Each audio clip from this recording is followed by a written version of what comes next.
और तख्त अर्श से भी आगे की मंजिल, जहां से सरहदे मुल्क हू शुरू होती है, वहां दरमियान में दो आलमीन के दरमियान में अल्लाह ने ऐलान किया, अली खलीफा हैं। अल्लाह ने ऐलान किया। अब मेराज के बाद आज कहा गया है नबी से, अब आप ऐलान कीजिए। मैं ऐलान कर चुका, मैंने वहां ऐलान किया जहां की मखलूक मेरी जबान समझती है। आप वहां ऐलान कीजिए जहां आप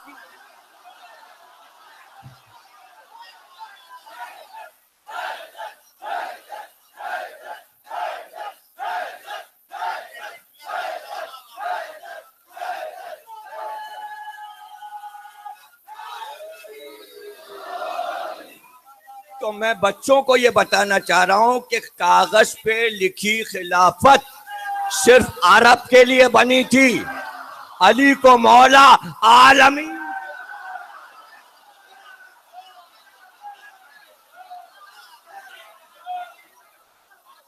खुतबा गदीर आलमीन के लिए है। उस साइंटिस्ट ने जब अपनी माँ की आवाज टेप में सुनी तो वापस आकर उसने एक और टेप बनाया और उसने कहा फजा में आवाजें होती हैं, उन्हें टेप किया जाए। तो अब जैसे आप अभी बोले तो अभी फजा में आपकी आवाज कुछ देर रहेगी, लेकिन इतना ही मजमा फिर दोबारा बोलेगा तो ये आवाज ऊपर चली जाएगी, नीचे आ जाए, और ये आवाज आपकी ऊपर चलती जाएगी। तो 1400 बरस वाली आवाज बहुत दूर जा चुकी है। उसके नीचे कुछ और, उसके नीचे कुछ और, उसके नीचे आपकी आवाज। तो उसने कहा हम सदियों के एतबार से आवाजों को रिकॉर्ड करेंगे। उसी साइंसदान ने लिखा कि बहुत जल्द हम गदीर का खुतबा रिकॉर्ड।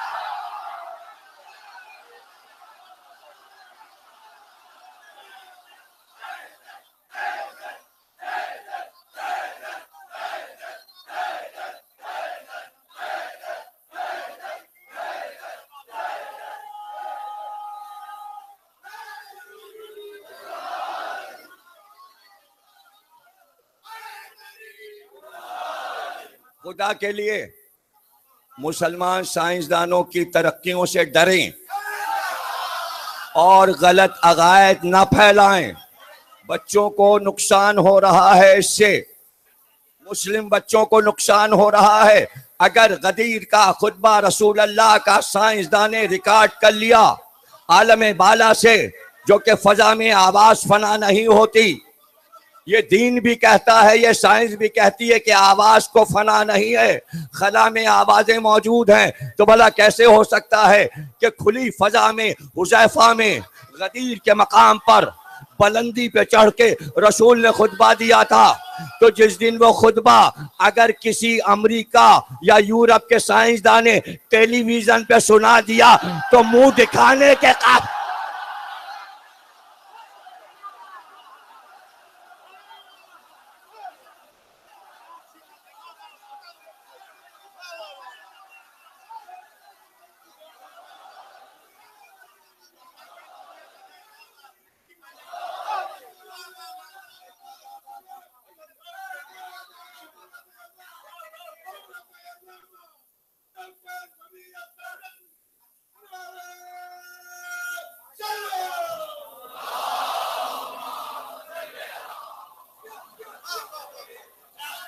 और जो लोग कहते हैं कि हमारी तारीख में दिखाओ,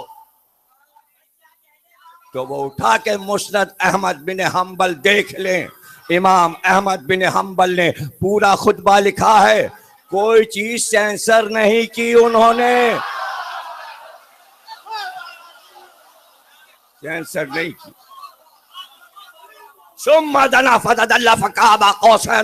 कल पढ़ चुका, दो कमानों का फासला, और दो कमाने इसलिए रखी जाती थी कि आज से यह तय हो गया जो हमारा दुश्मन वो तुम्हारा दुश्मन, जो तुम्हारा दुश्मन वो हमारा दुश्मन। अल्लाह ने मेराज में तय कर दिया कि जो अली का दुश्मन है वो नबी का दुश्मन है, वो अल्लाह का दुश्मन है।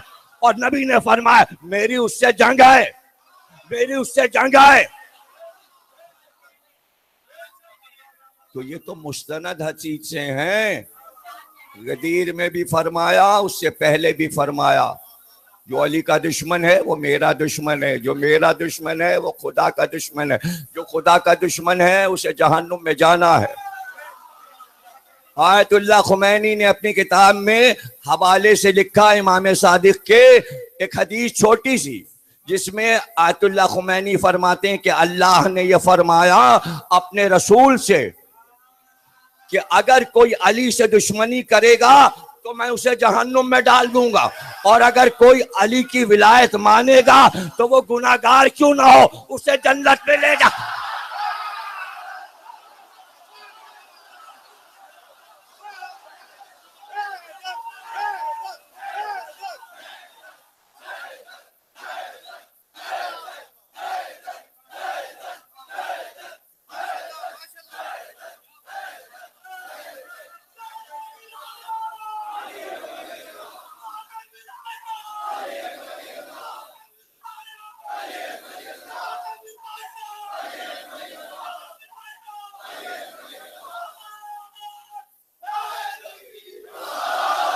घबराहट ना हो कि कैसी हदीस है कि सिर्फ विलायत अली पर गुनाहगार भी जन्नत में जाएगा।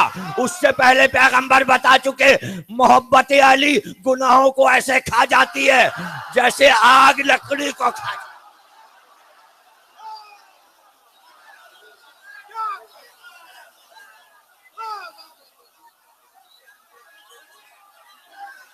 मोहब्बत अली गुनाहों को खा जाती है जैसे आग लकड़ी को खा जाती है।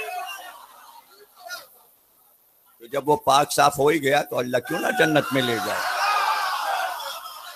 अरे जब ये दावा किया गया अरब में कि काफिर नजिस होता है और ला इलाहा इल्लल्लाह उसे पाक कर देता है और मोहम्मद रसूल अल्लाह साहिब ईमान बनाता है, तो गुनाहगार को अलियन वलीउल्लाह ताहिर बना।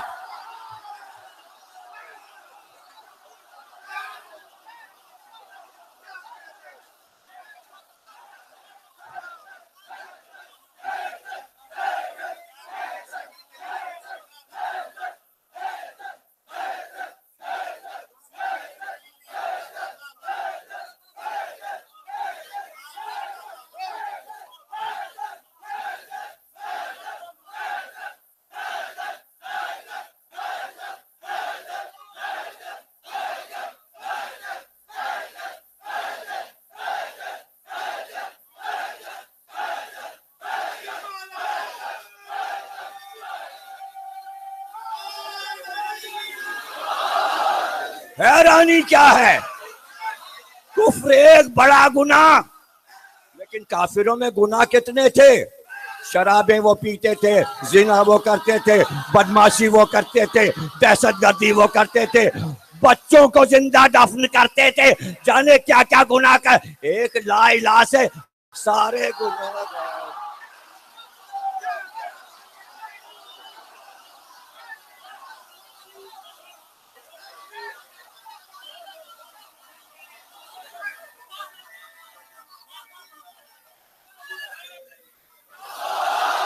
जैसे ला इलाहा से सारे जराइम पेशा अरब पाक हो गए, वैसे ही हम अलियन वलीउल्लाह के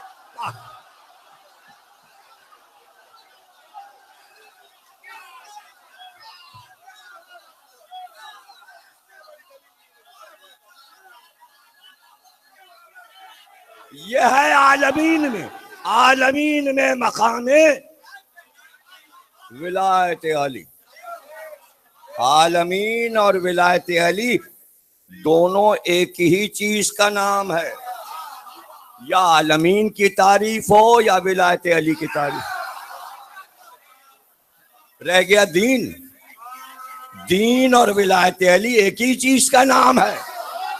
जो दीन है वही विलायत अली है, जो विलायत अली है वही दीन है। बगैर विलायत अली दीन नाकिस रहता, ना किस काम का नहीं था, इसलिए कि कहते नीम हकीम खतरा जहां नीम मुल्ला।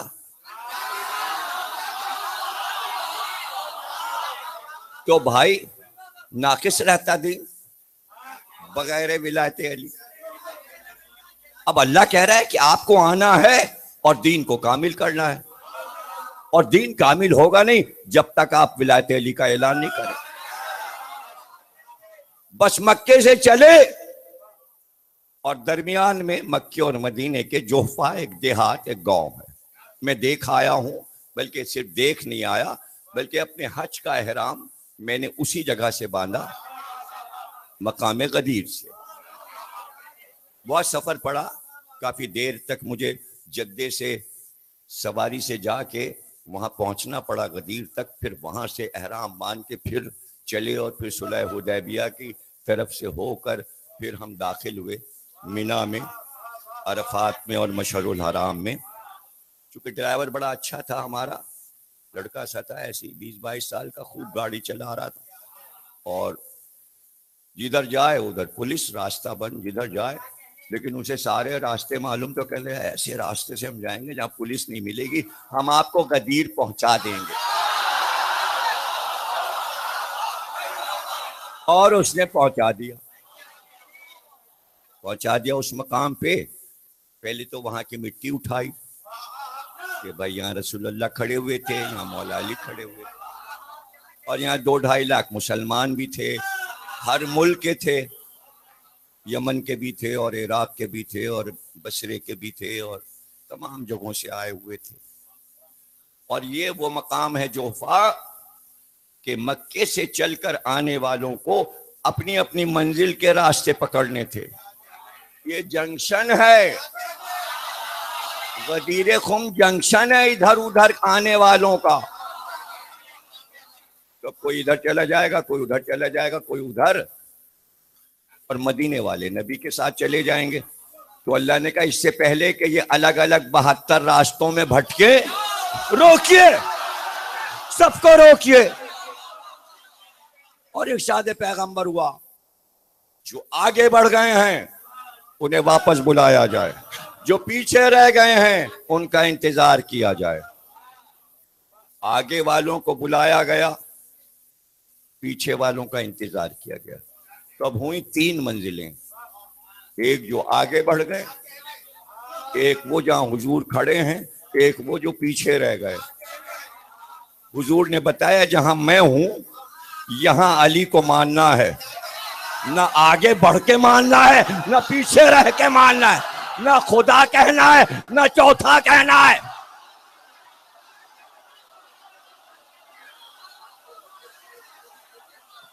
आगे बढ़ने वाले नुसैरी हैं, पीछे रह जाने वाले मुसलमान हैं। हम तो अपनी जगह पर हैं।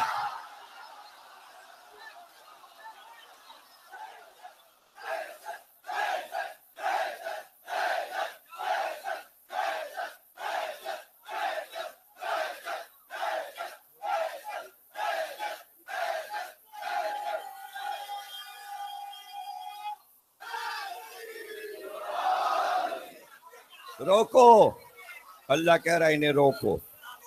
एक जरूरी ऐलान है। और फिर इशारा किया, कहा सलमानो, अबू जरो, मिक़दाद, वो चंद खजूर के दरख्त जहां है वहां की जमीन साफ करो, वहां कांटे बहुत हैं, कांटों को हटाओ। पता चला अली और नबी की राह में जब भी कांटे आए, सलमान और अबू जर ने साफ, मिक़दाद और अम्मार ने साफ। और वहां बड़ी बड़ी सफेद चांदनियां साहिबान बना के लगा दी गई। उसके बाद पैगंबर ने ऐलान किया पूरी उम्मत के सामने, मुझे एक मिंबर चाहिए। मिंबर, सर जोड़ के कुछ लोग बैठे जो पैगंबर से बड़े करीब थे, दौड़ दौड़ के काम करते थे, गोया शूरा कमेटी बनी। का मिंबर कहां से लाएं? कहा भाई मिंबर अब मक्के जाएं वहां से लाएं। सरकार जब मिंबर की जरूरत थी तो एक मिंबर मक्के से लेते आते। ऊंट पे रखा के, यानी सरकार को यह बताना है कि हमें नया मेंबर बनाना है।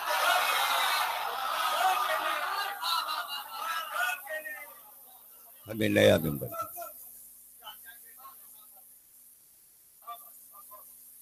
मेंबर चाहिए। सब आए और उन्होंने कहा कि सरकार मेंबर तो आ नहीं सकता, करीब में कोई मस्जिद भी नहीं है और मक्के से लाना मुश्किल है, दूर निकल आए, मदीना भी दूर है। तो आपने फरमाया नहीं ला सकते तो बना लो। थोड़ी देर सब बैठे, फिर वापस आए कि सरकार बनाना भी मुश्किल है, इसलिए कि ना हथौड़ी है, ना कीले और ना लकड़ी के तख्ते, तो बनाएं कैसे। तो सरकार ने कहा जब तुम एक मेंबर नहीं बना सकते तो साहिब मेंबर भी नहीं। जो कौम एक लकड़ी का मेंबर ना बना सके वो मेंबरशिप करके पार्टी लीडर बनाएंगे।